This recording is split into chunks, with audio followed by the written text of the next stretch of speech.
Good evening. So I wanted to come on here real quick. So today is July 2nd, 2025. And it's been 28 years today since I lost my mother. It still hurts. It still stings sometimes because there's so many things that I wish I could share with her. I wish I could talk to her about.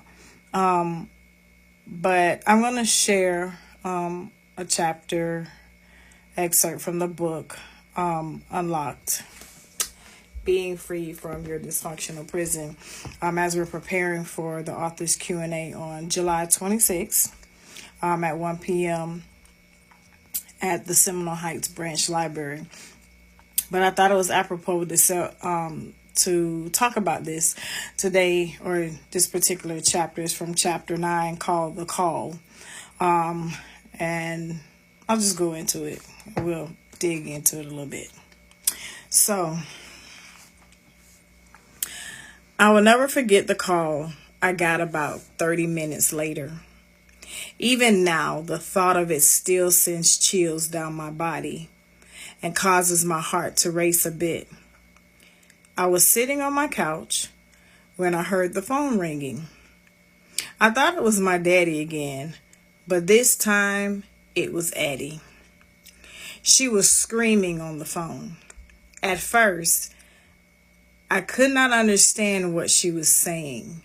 The words and sounds were muffled. Then it became clear as her cry intensified. "She's dead. She's dead." I screamed back, "What? Who? Slow down. What's going on?" I screamed. "Your mother. She's dead," is all Addie kept saying. I dropped the phone in shock. In total disbelief, I shook my head thinking this can't be happening. I just talked to her. I just saw her. She is coming over tomorrow. No! I screamed. I grabbed my keys and ran can't read. I'm reading my book and can't read. I grabbed my keys and ran out of the house to the car to rush over there. Then I realized I had no shoes on and no purse. So I went back inside to get them. As I was getting my shoes, my daddy Thee called me back to tell me that he had to call 911. My mommy had stopped breathing, but she was not dead, and Addie was overreacting. I slightly calmed down at the sound of his voice and his words, but my heart was still racing and pounding in my ears from Addie yelling, "She's dead." I'm just going to stop right there. Like I said, it's just an excerpt. So this was part of chapter 9, The Call, of part of what I experienced that night that she did pass away.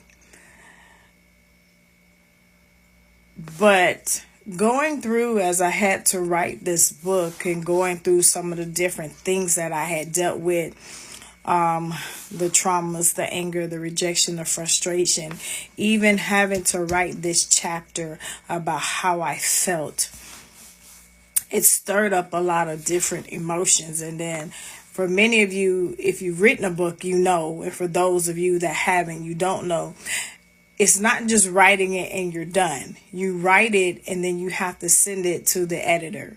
And then they send stuff back because they want you to change stuff and rearrange different things to make it pleasing for the reader, for them to understand it. So you're wanting to make sure that you're capturing your audience and they understand, but at the same time, keeping the essence of what it is that you've written. And you're going to have to read the book over and over and over and over again several times through however many drafts, however many revisions.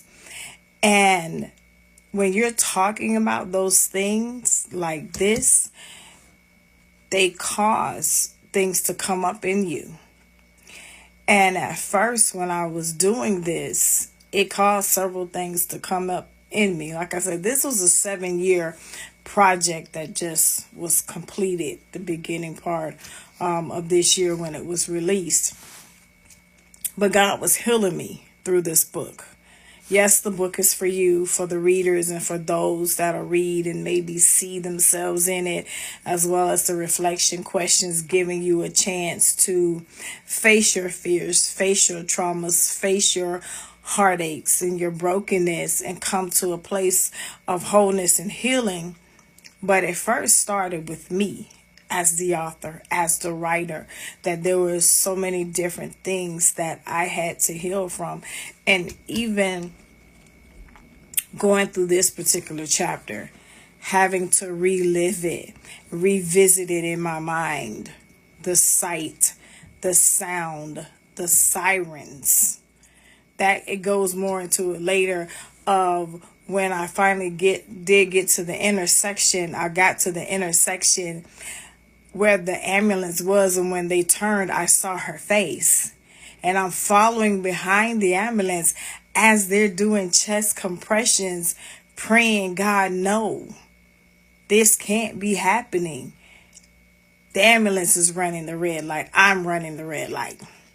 Wherever they're going, I'm going, up until we get near the hospital, and I couldn't, and I lost her, and I freak out.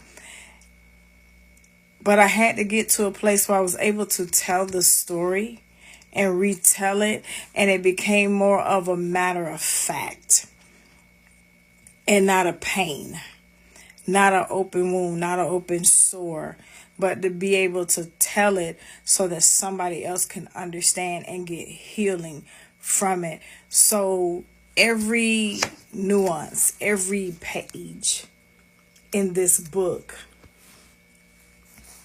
is a place of healing for me, and prayerfully a place of healing for you as you go through it. So that was the excerpt for this week, chapter 9, The Call. As I said, I'll come on every week leading up to July 26th. Whichever chapter the Lord gives me, I kind of just bounce back and forth, whatever it is He gives me, to share a small excerpt from the book.